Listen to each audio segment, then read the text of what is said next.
नमस्कार, स्वागत है आपका हमारे चैनल पर। मैं हूं आपके साथ शिप्रा सैनी। उत्तर प्रदेश के सियासी महाभारत में जाट वोट बैंक पर दांव लगाने के लिए हर एक पार्टी एडी चोटी का जोर लगा रही है और इसी कड़ी में केंद्रीय गृह मंत्री अमित शाह ने जाट नेता प्रवेश वर्मा के घर पर एक अहम बैठक की है, जिसमें तमाम जाट नेताओं को आमंत्रित किया गया था। तो पश्चिमी उत्तर प्रदेश के जाटलैंड को साधने के लिए केंद्रीय गृह मंत्री अमित शाह की ये जाट नेताओं के साथ अहम बैठक थी, जो फिलहाल खत्म हो चुकी है। और इस बैठक में जो जानकारी मिल रही है वो ये मिल रही है कि केंद्रीय गृह मंत्री अमित शाह ने जाट नेताओं से समर्थन मांगा है और ये साफ तौर पर कहा है कि जब भी हमने कहा है तो आपने हमारी झोली भर दी। यानी ये जाट नेताओं को केंद्रीय गृह मंत्री अमित शाह की ओर से कहा गया है। सिर्फ इतना ही नहीं, अखिलेश यादव पर भी निशाना साधा है। और वहीं जयंत चौधरी को लेकर अहम बात केंद्रीय गृह मंत्री अमित शाह की ओर से इन जाट नेताओं के सामने कही गई। उन्होंने कहा कि जयंत चौधरी के लिए हमेशा से हमारे दरवाजे खुले हुए हैं, लेकिन जयंत ने गलत घर चुना है। ये बड़ी बात केंद्रीय गृह मंत्री की ओर से कही गई है। तो फिलहाल पश्चिमी उत्तर प्रदेश, जिसे जाटलैंड कहा जाता है, और वहां ये माना जा रहा था कि बीजेपी को लेकर कहीं ना कहीं जाटों में नाराजगी है, लेकिन इसको लेकर केंद्रीय मंत्री जो हैं संजीव बालियान, जो कि मुजफ्फरनगर के सांसद भी हैं, उनकी तरफ से ये कहा गया है कि जाटों में कोई नाराजगी नहीं है और जाट वोटर जो है वो किसी से डरने वाला नहीं है। जाट वोटर्स को लगातार वहां धमकियां दी जा रही हैं, लेकिन जाटों को खुला समर्थन जो है वो बीजेपी को मिल रहा है। ये साफ तौर पर संजीव बालियान की ओर से कहा गया है। तो ये बड़ी और अहम बैठक, जिसको लेकर लगातार कई कयास लगाए जा रहे थे कि आखिर इस बैठक के मायने क्या होंगे, आखिर अमित शाह इन जाट नेताओं से जब मुलाकात करेंगे तो क्या कहेंगे। तो साफ तौर पर समर्थन जो है वो केंद्रीय गृह मंत्री अमित शाह ने इन जाट नेताओं से मांगा है और कहा है कि जाट समुदाय जो है वो बीजेपी को वोट दे। और अमित शाह की ओर से यह भी कहा गया कि हमसे जब भी गलती हुई है तब भी हमें जिताया गया है, फिर चाहे 2014 की बात करें, 2019 की बात करें या फिर 2017 की बात करें, तो बीजेपी को खुला समर्थन जो है वो जाट समुदाय का मिला है। और उम्मीद है कि एक बार फिर से ये जाट समुदाय जो है वो बीजेपी को समर्थन करेगा। ये तमाम बड़ी और अहम बातें केंद्रीय गृह मंत्री अमित शाह की ओर से कही गई हैं। वहीं आपको ये भी बताते हैं कि ये खबर सामने आ रही है कि इस बैठक में 100 से ज्यादा जो जाट नेता हैं वो शामिल हुए हैं।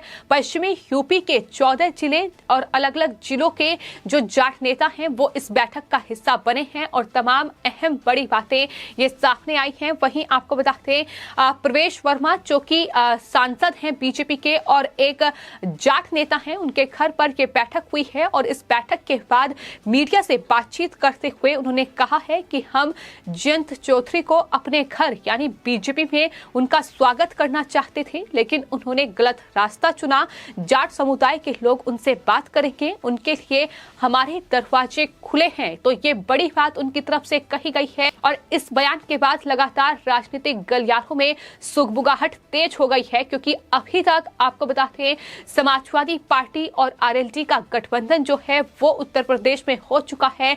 तमाम उम्मीदवार भी उतारे जा चुके हैं। वहीं पश्चिमी यूपी में खासतौर पर बात अगर बागपत की जाए, शामली और कैराना विधानसभा सीट की जाए, तो वहां लगातार नाराजगी जो है वो जाटों में देखने को मिल रही है आरएलडी को लेकर, क्योंकि जिस तरीके से ये गठबंधन हुआ है और उम्मीदवार उतारे गए हैं और लगातार ये जो समाजवादी पार्टी के उम्मीदवारों के समर्थक हैं, खासतौर पर जो आपराधिक मामले जिन पर दर्ज हैं, नाहिद हसन जो जेल में बंद हैं, उनके समर्थक खुलेआम जो धमकी दे रहे हैं, वो ये कह रहे हैं कि नाहिद के समर्थक गड़बड़ी करने में 1 मिनट भी नहीं लगाएंगे, जाटों का भूस भर दिया जाएगा। इस तरीके के शब्दों का इस्तेमाल खुलेआम किया जा रहा है और वो भी आरएलडी प्रत्याशी के सामने। तो इस तरीके की ये हरकत, इस तरीके के ये बयान साफ तौर पर बता रहे हैं कि किस तरीके से जाट वोटर्स को धमकाने और डराने की ये कोशिश की जा रही है। और तमाम बड़ी बातों का जिक्र जो है वो केंद्रीय मंत्री संजीव बालियान और यहाँ तक कि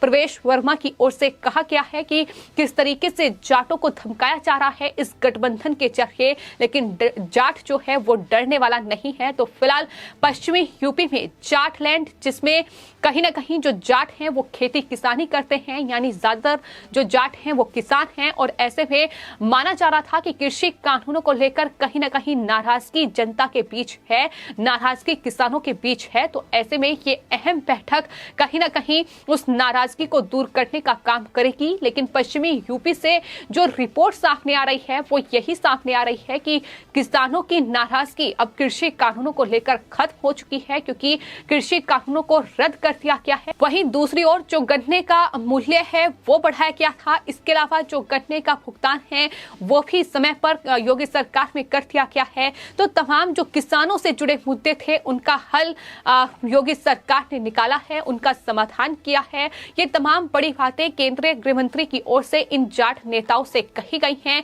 वहीं आपको बता दें, इस बैठक में इन जाट नेताओं की ओर से केंद्रीय गृह मंत्री अमित शाह के सामने कुछ मांगे भी रखी गई हैं। हालांकि उन तमाम मांगों को पूरा करने का आश्वासन जो है वो अमित शाह की ओर से इन जाट नेताओं को दिया गया है कि इनकी तमाम मांगे पूरी की जाएंगी। जाट आरक्षण को लेकर भी सकारात्मक रुख जो है वो केंद्रीय गृह मंत्री ने दिखाया है। ये खुद जानकारी इन जाट नेताओं, किसान नेताओं की ओर से ही दी गई है।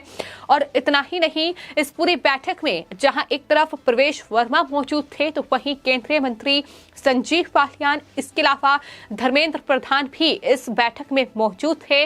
तो ये तमाम बड़े नेताओं के बीच ये बैठक हुई है। और इतना ही नहीं, अमित शाह ने इन जाट नेताओं को ये भी याद दिलाया कि आखिर जयंत चौधरी के पिता अजीत चौधरी ने समाजवादी पार्टी को लेकर क्या कहा था। उन्होंने कहा था कि जिस पार्टी में सपा का झंडा उस गाड़ी में बैठा है गुंडा।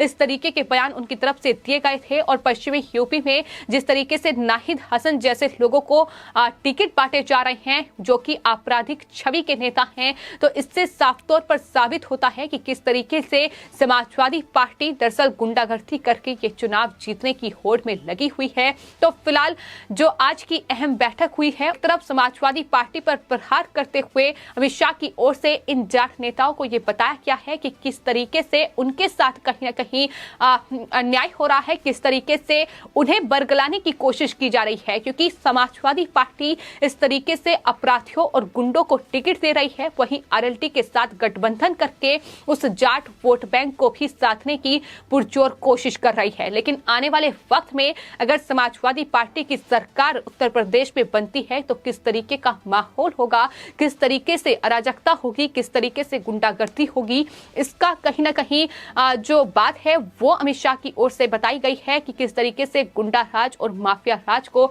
उत्तर प्रदेश में योगी सरकार में खत्म किया गया है। वहीं केंद्रीय मंत्री संजीव बालियान की ओर से जो इंटरव्यू दिया गया है उसमें ये साफ तौर पर कहा गया है कि जाट ही नहीं चाहते कि उत्तर प्रदेश में अखिलेश यादव जो हैं वो मुख्यमंत्री बने। और कहीं ना कहीं जो आंकड़े हैं उत्तर प्रदेश के वो बेहद दिलचस्प हैं कि भले ही उत्तर प्रदेश में बीजेपी के लिए जो सीटें हैं वो कुछ कम हो, लेकिन उत्तर प्रदेश में मुख्यमंत्री के तौर पर पहली पसंद जो है वो सीएम योगी आदित्यनाथ ही हैं।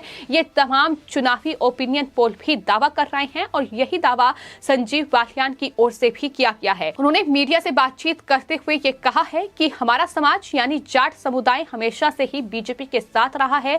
2014, 17 और 2019 में ये बात साबित हो चुकी है और समय समय पर ऐसे संवाद की जरूरत पड़ती है। हमारा समाज कभी भी अखिलेश यादव को मुख्यमंत्री के तौर पर नहीं देखना चाहता और समाज इस बात को समझ चुका है। ये साफ तौर पर उनकी तरफ से कहा गया है कि अखिलेश यादव को स्वीकार करने के लिए जाट समुदाय तैयार नहीं है। तो एक तरफ राकेश टिकैत हैं, उनके भाई नरेश टिकैत हैं जो लगातार बीजेपी को हराने के लिए एडी चोटी का जोर लगा रहे हैं और तमाम अलग अलग तरीके के बयान सामने आ रहे हैं। तमाम किसान आंदोलन के जरिए, किसान महापंचायतों के जरिए उनकी कोशिश ये रही कि किस तरीके से जाटों को बरगलाया जाए, किस तरीके से जो किसान हैं पश्चिमी यूपी के उन्हें बरगलाकर बीजेपी के खिलाफ भड़काया जाए, केंद्र सरकार के खिलाफ, प्रधानमंत्री के खिलाफ, उत्तर प्रदेश के मुख्यमंत्री योगी आदित्यनाथ के खिलाफ कहीं ना कहीं भड़काया जाए, बरगलाया जाए। लेकिन कहीं ना कहीं आज जो बैठकें हो रही हैं, आज जिस तरीके से कैराना में केंद्रीय गृह मंत्री अमित शाह पहुंचे और उसके अलावा भी तमाम जो नेता हैं बीजेपी के वो लगातार इन जाट बहुल इलाकों में पहुंच रहे हैं और वहां लगातार जाट नेताओं से सीधा संवाद स्थापित कर रहे हैं। जाट वोटर्स के बीच पहुंच रहे हैं, तो ऐसे में कहीं ना कहीं बीजेपी इस बात को लेकर पूरी तरीके से संतुष्ट है कि ऐसे चुनावी माहौल में बैठकें जरूरी हैं और साफ तौर पर अगर कुछ नाराजगी है तो उसे दूर करने की कोशिश भी चुनावों से पहले बखूबी तरीके से की जा रही है। तो आज की ये अहम बैठक उत्तर प्रदेश और पश्चिमी उत्तर प्रदेश के 14 जिलों की सीटों पर, जहां 10 फरवरी को वोटिंग होगी, तो ऐसे में ये बैठक काफी अहम है और देखना होगा कि आखिर जो आज बयान दिए गए हैं उनके क्या मायने आने वाले वक्त में देखने को मिलते हैं। फिलहाल आपकी इस पूरे मामले पर क्या राय है, हमें कमेंट बॉक्स में जरूर लिखें और चैनल को सब्सक्राइब करें। धन्यवाद।